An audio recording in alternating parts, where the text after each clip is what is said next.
Okay, we've made it to Chaos Farm. Nobody's going to believe me. Let's go and find Jess.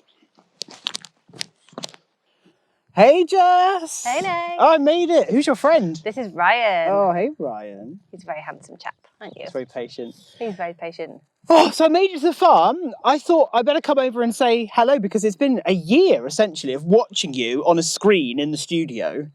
Sometimes envious, sometimes not so much when the weather's been bad. Yeah, it's been pretty rough at times. To come and hang out and celebrate Chaos's birthday because it's a year I know, that's gone of so doing fast. this. Crazy. Well, half fast and half not fast, I think. Should we go and have a coffee? Let's have a coffee. Yeah, let's go. Put the kettle on. Okay, first of all, appreciate my nice boots. I know, because they are very nice. Jess will tell you that when I come to the farm, I'm relentless about not wearing wellies because A, I just think I never need them, and B, I just think they're not very attractive on me. Some people can pull wellies off. I can never pull wellies off. So I think they are very nice boots though, and they're still like quite brown at the top. yeah. Right, you're saying almost. I need to work harder. This is what Jess is saying. Yeah, okay. Well, we're celebrating a year of Chaos TV, which is absolutely crazy. And I think we probably said it 100 times already this morning, but I think one of the things we wanted to continue to do when the lockdown came in was continue to bring chaos to the people because we had this weird situation where people... like chaos was a buzz of people. We had people coming into the cafe, we had people coming to the farm twice a week, sometimes more than twice a week with the equine therapy things going on. It was such a busy place, and I think like a lot of organisations we were making so much progress and difference to people, weren't we? Thanks to things like the Positive People Project and different things, and then suddenly that was it. Shut down. The plug was pulled. So it was trying to find this kind of unique way of bringing chaos to people, to their houses, into their homes. And that's easy when you've got me stood in the studio wanging on about what's happened in the news, but not so easy when you've got sheep to shear or chickens to look after or horses to maintain. Is that the right word? Yeah, it was just trying to keep that connection to everybody, wasn't it? I think that was the initial idea. How do you think it went? Well, I think we've done really, really well.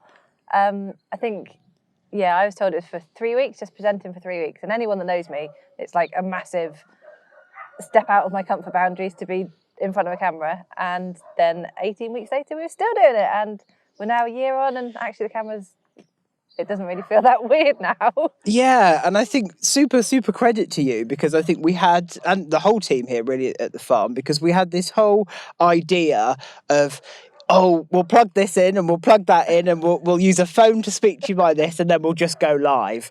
And none of us really had done anything like that. And we were techies. So for you... I just kind of had to go, I can't hear you, but I'm just going to carry on anyway. So there's probably a lot of, Nath, I can't hear you. And you chatting and me chatting. And I think it worked, didn't it? And actually it served its purpose to start off with. And we've now evolved quite a lot, haven't we? So it's more streamlined. Yeah, and dog noises. And I think one of the things that I look back on now is I think we were so like dedicated to doing something so kind of pioneering for an organisation like ourselves that it was so ambitious. Like we were doing 5 days a week, 9 till 5, and literally trying to find any content to fill the hours. Yeah. So you were doing like an hour and a half twice a week. Yeah, I think I actually had it easy because I only had an hour and a half twice a week. Like 3 hours a week is nothing compared to what you guys were doing. And I mean, Nath, you were in front of like the whole thing, weren't you, really? Yeah. Trying to tie it all together. So I think actually you were the one that probably had the most difficult job. I might agree with you, other than the days where it was pouring with rain and incredibly windy and then the internet stops working. So I had it easy for them. But was it quite hard to plan what you were going to do? Because I think part of the magic, and I think we had so much feedback when we do the farm segments, is that essentially the farm didn't stop, pandemic or not, volunteers or not, lockdown or not. You still had to look after the animals and do all the things that a farm is. Yeah, I mean, to start off with the first lockdown, we did stop all of our volunteers. And then actually after that, we kind of managed to keep everybody safe and put different things into place. But immediately we had to stop everybody. So it was literally from, 12 volunteers, 14 volunteers and all of our groups, like our 4-day groups, then literally just down to me and Farmer Dave. So that was a crap, excuse my language. And then we had the filming as well. So there wasn't ever a point that we thought, what are we going to film? Because there was just so much to always be doing. And when it gets to the summer, the farm doesn't stop. It is like a 16-hour day, kind of constantly going. And as you say, that the animals always need to be cared for, maintained, and it was non-stop. So yeah, I think the filming was just a small part of it for the farm, really, in some ways. And I think we managed to capture so much as well from day to day, because as the pandemic unfolded, the seasons were changing, the time of year was changing. So we got to capture the sheep shearing, we got to capture the farrier coming, we got to capture the baby chicks being born. Yes, I forgot that. And you had a whole entourage of people trying to help us pull this off as well. So at one point, bless her, Carol Ann was dragged out of the presenting role and was camera woman, and Carl was doing bits and as well as presenting and doing sheep stuff, he was doing camera stuff. And then I even did the camera while Carl was in front of the camera, some of it. So it was a real team effort, I think. Because what did we start with? Just 8 of us, I think? Yeah, probably less than that, I think. Probably it's like less than that. Then, of course, Sam Oaty came to help us from Oaty Media. We had Barney then join us in July. Obviously, Alex has been working on the footage recently. Have you got a favourite moment or a memorable moment or one of your best bits from what we did over the last 12 months? I think that's really hard to say, because there were so many bits that I just thought, this is amazing. Like, it was so good. And some of it that actually, it was probably one of my most memorable moments was actually when it was absolutely tipping down with rain. It was blowing a gale, and Caroline and I were out in the field trying to film the horses. We're trying to do about animal behaviour or something I can't remember. And it was so windy that the horses all cantered off, the umbrella went, and then Caroline and I nearly fell over because it was that windy. And we just went, gotta go back, bye! I remember that, and I just thought, what are we doing? You're absolutely bonkers. And then actually the feedback that we got, everyone was like, wow, you're doing so well because you're out in the rain. And Caroline and I were just like, we're freezing cold, soaking wet, but there's still people enjoying it. So I think it made it more real rather than it just being us in front of a camera, or me in front of the camera and Caroline behind. I think it made it a bit more real. I think there was loads. There's so many moments for me, but and having the I guess the joy of being able to watch it all from the studio, from the viewer's point of view. I think there was so much we managed to capture, and again credit to you because there was so much like variety in what you managed to showcase. 1 minute we're up looking after the horses and grooming them. Next minute we're down the cliff field exploring, and then we're down somewhere else doing something. But I think for me, one of my favourite moments is when we had, I think you got some of your peer mentors on or volunteers on via Skype. So we did like an hour at the farm, and then we did half an hour with those guys, and like they were just absolutely so grateful and so thankful for like seeing the farm and seeing you and seeing Arlo the sheep and all these things that they knew and loved. I think for me that was the moment I knew this is right. About all the stress and all the sleepless nights of thinking about stuff and the technology breaking, I think I knew that we had something special there. I think so, and I think it made it more real, didn't it? It actually, rather than it just being that kind of face to camera, it was actually having an impact on people's lives. And you could see that it was making a positive difference. And I think it comes back to that connection again, because actually lockdown 1, 2, 3, whichever you want to say, it was stopping that connection, that human aspect, wasn't it? And that's what we did. We basically brought ourselves into everybody's front room or everybody's kitchen, wherever they had their computer or their TV, wherever, or even just the radio, listening on Chaos Radio rather than Chaos TV. I think we were then actually in people's kitchens. And I know that since then, when some of our volunteers come back and the group members, they've said, oh my goodness, it's so good to actually have been having you in my kitchen. And like 2 people, they said, we woke up every day. That was what was getting us up. We were waking up to listen to Nathan to start off with, and the question for the nation. And then they would go through all the different things they were listening for, and it would pinpoint their day, and that would be the structure for their day.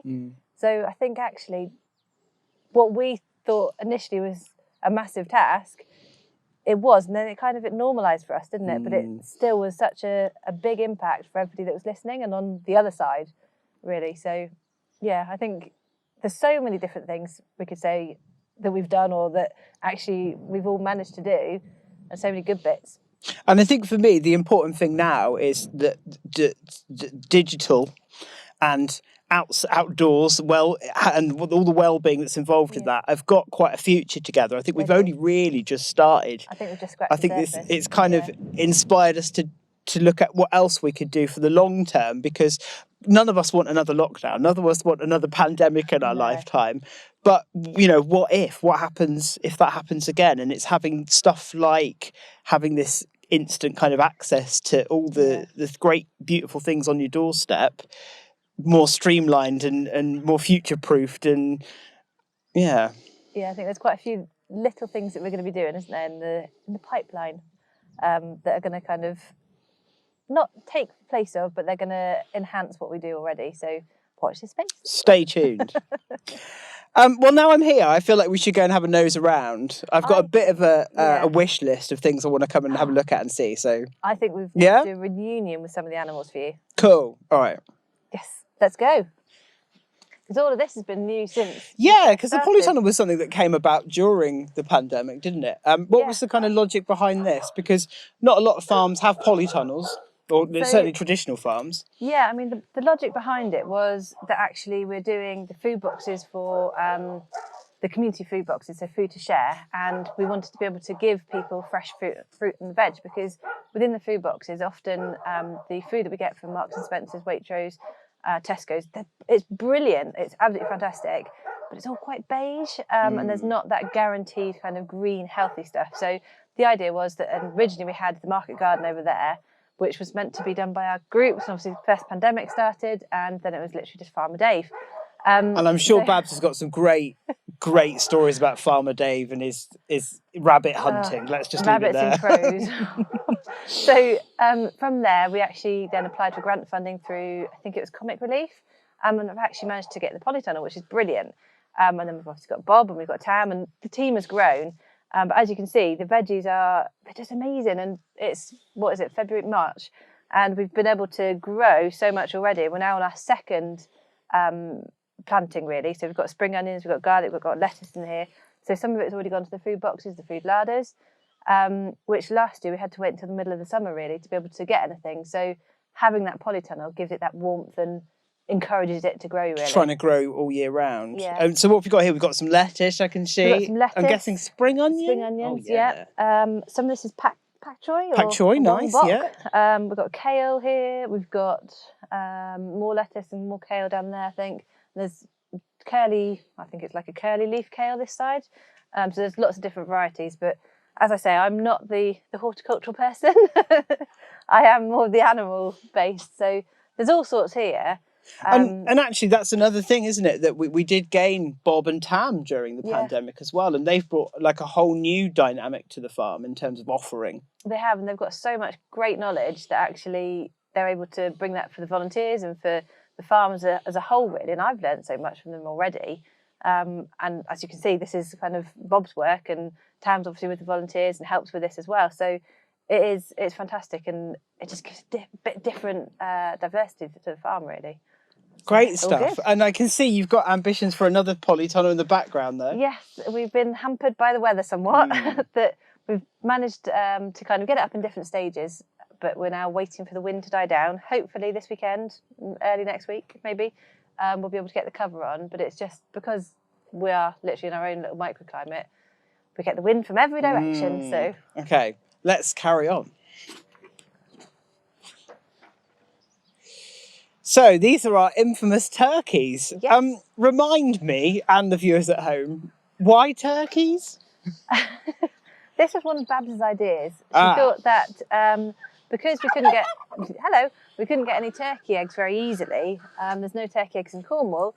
She wanted to have turkeys so that we could have some turkey eggs basically, and then sell them within Cornwall, rather than, I think they were from Norfolk or Lincolnshire. So we have one male, as you can see, Cranberry, and the 3 females. Cranberry, the turkey. Cranberry, love it. Not for eating. He is huge, by the way. Is that normal for a turkey, or is this an indulged turkey? No, that's still small. Wow. He's only 8 months old, so he's still got quite a bit more growing. I can pick him up just with 2 hands, but he is like he's an armful. But he will get bigger again, so he'll probably be, I don't know, Dave says 45 to 50 pounds. Whoa. I don't know how much that is in kind of normal day A lot. terms. But he's heavy. But his little snood, his dangly bit over his beak, and his bubbles at the bottom, they change colour. So you can see they're going a bit kind of whiter now. Oh, yes. So when he's dancing with the ladies, he'll change colours so that then it's more kind of attractive. Or he'll try to look like he's not a male so that then he doesn't be like the victim of a predator. So yeah. So it's all about turkey eggs and silly question, turkey eggs for breeding. You don't have them with your tea. Oh, I don't know. Not a cup of tea, but on toast. I wouldn't have thought so. We've got plenty of chickens and ducks and all sorts everywhere else that we can have for tea. But turkey eggs, they're about that kind of size, so they are quite big. So I think probably be like 4 chicken eggs, I guess. And have they settled in quite well to farm? Because I mean, I know they've only got a certain amount of space, but I guess it's quite a step up from having chickens to turkeys. It is, yeah. And I was talking about it on Chaos TV the other day that actually there is quite a lot of difference between them. And we are having this weekend a new enclosure, which is going to be the whole of the bottom end of the field. So rather than having them kind of stuck in this bit, they're actually going to have the whole bottom of the field between all of the chickens, ducks, and turkeys. So they can actually do a bit more free range and be more natural in their behaviours rather than stuck in an enclosure. And I remember seeing them when they first came on Chaos TV, like because they were incubated in the farmhouse, weren't they? Tiny, tiny little things. And now look at them. So they're completely different now than what they were, aren't they? Yeah. Beautiful. It's crazy how so much has changed in the last 12 months, isn't it? I don't know, farms change, don't they? Like the seasons change things. And then we've got the chickens. See you later, Cranberry. The chickens over here. Chickens are... This is, again, lots of new enclosures because, again, when we were first doing the Chaos TV and the live stuff, we were kind of up here and everybody was in one place, but fascinating to watch. I know a lot of our viewers just love watching the birds, the chickens, the ducks, just being themselves. Well, the chickens they're so funny, and they've actually got a swing now as well. Amazing! So they sit on, but they don't manage to get on very easily because it moves and they move. So they kind of flip onto it and then flip off of it and flip on. And but they're due to be moved today. So hopefully we're going to move them up by the turkey somewhere. So they've got a bit more. And look how beautiful colours they are as well, because I get the impression when you're breeding chickens and cockerels and things, it's lucky dip, isn't it? You don't really know what you're getting, sex or breed or colours. I think last year we had 15 eggs and 12 of those eggs were roosters. Yes, yes, I remember. But I mean, the white and brown one in the middle here, Henny, she's one of the original hens, so she's now about 5-6 years old. And you can call her from anywhere in the field and she'll look up and she'll know that you're calling her. Don't you, Henny? And if you say worm, she'll go for the worm as well if you hold a worm. But they're so characterful. Yeah. And do you know them all? Because you just went, oh, here's Henny. Well, Henny is this one. The 2 brown ones are red 1 and red 2. And there's the 2 little brown ones. They're pom and half pom. Right. So they've got pom-poms on their heads, which are they're the daughters of the ones over there.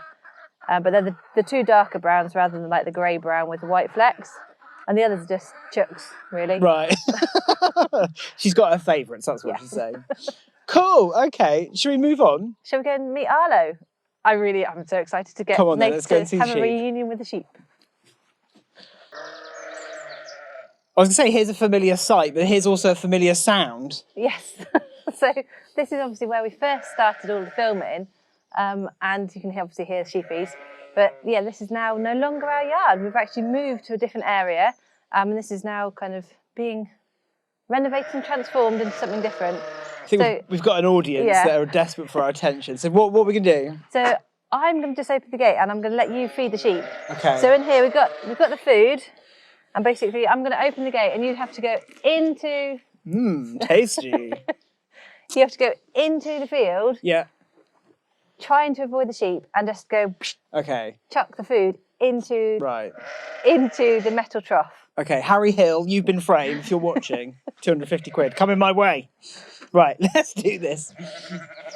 You ready? Ready. Looks like a game. Hello, hello.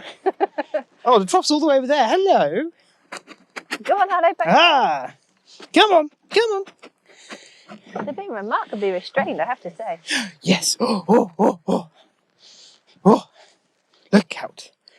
Arlo's already licking his lips. Wow, these sheep are huge, Jess. They're quite Look fluffy. out, look out, look out. Ah, joke's on you. I think you're a natural, Nath. I thought I would have gone a bit more crazy than that. Oh, that's it. Okay, wow. So, I mean, for people who don't know, the lambs were, well, when they came to us and were lambs, what, 3 years ago? No, there is 4. So which one is, I think, that one? Can't see which one's Martha. So this one in the end, she's now 5, Martha. This 5. one, and then all the others, I think, are 4 years old now. Yeah, and this was another one of these little, let's say projects, but little ideas that Babs had about having orphan lambs come to the farm.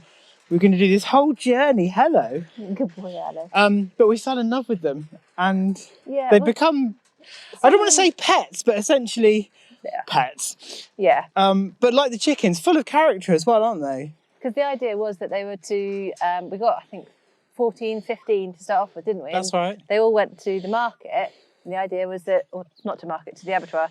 The idea was to teach everybody in the cafe about the life cycle and kind of link it in with the farm and the food chain. Yeah, nice. And these guys, they didn't end up going. And Arlo, he was meant to go 3 or 4 times and never actually went because he feigned lameness. So we'd never sent him. Ah, it was a sign. And look, I mean, is it time for a shear soon? Is that coming up? It is, but Arlo wants you to itch his bum. You get to get your nails right, or your fingers right in. As you can see, quite large, like myself. And he loves it, but you can see he's licking his lips. When you get it really right, he'll start licking his lips. These could be the best fed, pampered sheep on the Roseland, I think. Oh, that's the spot. That's the spot. He likes that bit. This is what I wanted to do throughout the whole year of watching in the studio, just come and itch a sheep's bum, isn't it? Isn't it? And I guess these guys will just stay here and enjoy life for the rest of their time. Hello. They're actually therapy sheep as well now. So we use them within the equine therapy, but it's like animal therapy. And they work really, really well with the horses. So they go out to all of our different events as well, don't they? When we've got events going on. So they've been to Heavy Horse Show and Troy Day. And that's right. All sorts, yeah. So they are more like pampered pooches now, pampered pets. Life of a sheep, eh? Oh, thank you. Not bad on Chaos Farm. Yeah, that's all right. It's not bad here, is it? Cool. Well, Jess, thank you so much. My pleasure. For letting me come and have a wander around. It's taken so long, but it's so nice. You forget sometimes just actually being here makes a huge amount of difference, actually coming outside and exploring. And hopefully things can continue on. And I mean, I don't really know what we have planned for Chaos TV, but I'm sure we'll keep coming back and capturing more and more and we'll see. Enjoying it. Cool. I think it's bye from us and bye from Arlo. By the looks of it, he's ready for more food. So I'm going to get some more food. Bye-bye. Bye-bye. Good boy, Arlo.